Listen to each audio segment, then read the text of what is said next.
E estamos de volta com mais informações como prometido, trazendo a provável escalação do Fluminense para enfrentar o Internacional amanhã no Beira-Rio.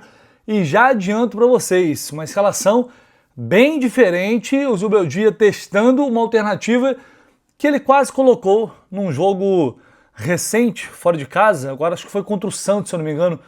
Depois do jogo contra o Santos, ele fala isso numa entrevista coletiva, sobre escalar o time com 3 zagueiros. E amanhã o Fluminense deve ter 3 zagueiros para enfrentar o Internacional. E quais serão eles? Você vai saber a partir de agora. E você já pode chegar deixando seu like, se inscrevendo no canal e indo aqui nesse link que tá aqui embaixo da KTO, tá vendo aqui? Tá aqui. Só você clicar, abrir sua conta lá se você não tem. Por quê?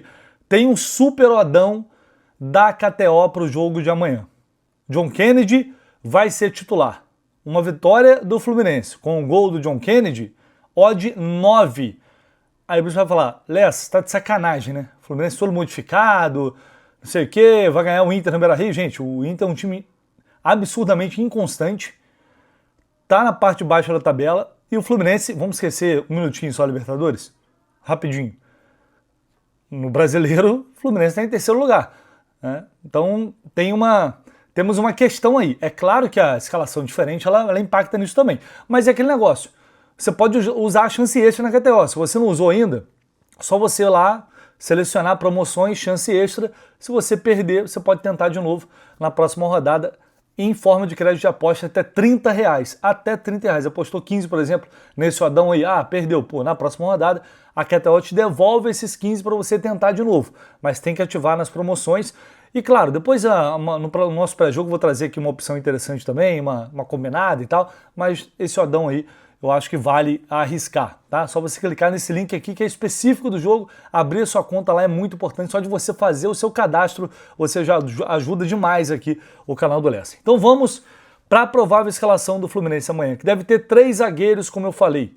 Um time diferente para tentar bater de frente com o Internacional, vencer o jogo, pontuar e ao mesmo tempo descansar alguns jogadores para a decisão da próxima quarta-feira. Já informei no vídeo anterior, para quem não está sabendo, a gente repete aqui, não tem problema. Lúcio Acosta está de volta. Lúcio Acosta está de volta.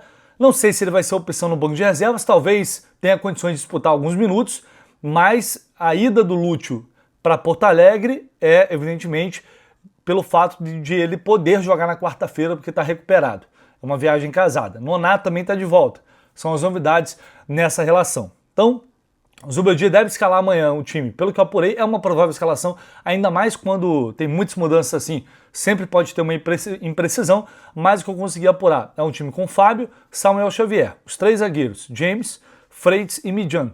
E o Arana é o ala pela esquerda. Então 2 alas com liberdade para atacar dentro desse sistema com 3 zagueiros. O meio de campo com Bernal, que está suspenso, quarta-feira, e Alisson, 2 jogadores no meio. E 3 no ataque. Serna, Soteldo e John Kennedy. Como eu falei, provavelmente ele iria tirar o Castillo e também tiraria o Savarino e escolher entre Canóbio e Serna para ser mantido ali no time titular. Então essa deve ser a provável escalação do Fluminense, pensando em mandar a campo um time forte, equilibrado e ao mesmo tempo descansar alguns jogadores para a semana que vem. É um time que, pensando no Internacional também, como o Internacional é irregular, é claro que dá para conseguir um bom resultado, se jogar futebol, né? E é uma formação diferente, uma formação nova, que a gente não viu ainda ser testada desse jeito. O Freitas deve jogar como líbero, aí entra o Midjan na esquerda. É uma forma de você proteger mais o sistema defensivo e você ataca com 2 homens, além dos pontos, 2 alas que vão apoiar bastante. E evidentemente, quando o Fluminense estiver sem a bola, recompõe para fazer a linha de 5 e proteger bem ali a zaga. Então é uma tentativa. A gente já sabia que seria um time muito reserva. A prioridade é o jogo da semana que vem, não tem muito o que fazer, e aí o Zubeldia vai tentar dessa forma fazer o time competir lá no Beira-Rio para conquistar 3 pontos. Ele já ia fazer isso contra o Santos, de última hora resolveu não fazer, e isso mostra como o Paulo Henrique Ganso está atrás depois de ninguém na fila, né? Porque ele muda o esquema, o Ganso poderia ser realmente uma chance de ele jogar, e não vai jogar, perdeu realmente espaço com o Zubeldia, o Ganso, diante dessa provável escalação, tá fora, tá? Então vamos ver se isso se confirma amanhã, lá no Beira-Rio, a gente vai acompanhar e se esse time será suficiente para ganhar o Internacional por lá. O Fluminense também publicou o balanço que foi no último dia do mês, a gente voltando de viagem, né? Mesma lógica. Então não tive tempo para estudar profundamente o balanço como eu gosto de fazer. A gente chegou ontem, é muita coisa. E eu quero trazer um especialista aqui nesses números em contabilidade para entender melhor o que representa esse balanço para o Fluminense.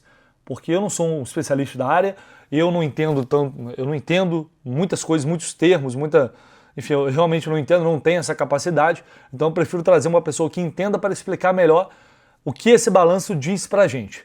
Mas algumas coisas, alguns recortes a gente pode fazer e algumas coisas chamam a atenção. Primeiro, a dívida do Fluminense, a receita, né, na verdade, que ela dobrou em relação ao ano passado, ela pela primeira vez na história, ela supera a casa de 1 bilhão, devido a premiações, Copa do Mundo de Clubes, enfim, uma série de coisas que impactaram diretamente nisso. Ela supera 1,04 bilhão, é uma receita realmente histórica, mas a dívida também é histórica. Ela supera a casa de 1 bilhão, sai de 865 milhões mais ou menos e vai para mais de 1 bilhão. Então isso é preocupante? É claro que é preocupante, sempre é. É aquela questão do enxugar gelo, né? O clube vai pagando só de juros da dívida, se fosse aplicar só os juros da Selic, essa dívida já ia para mais de 400 milhões. Então ela subiu dentro daquilo que é esperado. Porque não tem jeito. Você não vai conseguir pagar tudo, vai ter juros, por mais que você vá pagando, essa dívida ela vai aumentar, ela vai subir. E aí é a lógica da questão da SAF, o debate da SAF. Se não vem o dinheiro de fora, um aporte de fora, para dar uma porrada nisso, ela vai continuar sangrando. E aos poucos vai inviabilizando o clube. E quando você tem receita, como agora, você consegue uma receita de 1 bilhão, você sobrevive. Agora, e quando não tiver essa receita? Vai tirar dinheiro para onde? De onde? Para arcar com essa dívida e arcar com um elenco, um salário altíssimo, como tem o Fluminense. Uma eliminação agora na Libertadores é uma tragédia. Imagina se o Fluminense cai na fase de grupos da Libertadores e termina mais um ano e não ganha nada. E aí? Então, isso é um fator que tem que servir de muito alerta para a gente pensar para onde o clube está caminhando, e isso vai, obviamente, ser um componente muito importante no debate em relação à SAF. Tá? E aí, outras coisas que chamam a atenção, repito, vou fazer um conteúdo específico para isso, para a gente debater e aprofundar melhor esse tema. Tá? Agora é só pegando aqui os recortes, os principais números para a gente jogar e depois a gente vai entender melhor, de preferência com um especialista no assunto. Mas chama atenção, 215 milhões o Fluminense investiu em reforços. Praticamente metade disso, quase 100 milhões em jogadores como Lavega, Lescano, Santi Moreno e Soteldo. Jogadores que, todos eles, à exceção do Soteldo, que ainda não entregou o desempenho nem perto daquilo que foi pago por ele, 30 milhões de reais, e pode ficar muito pior ainda.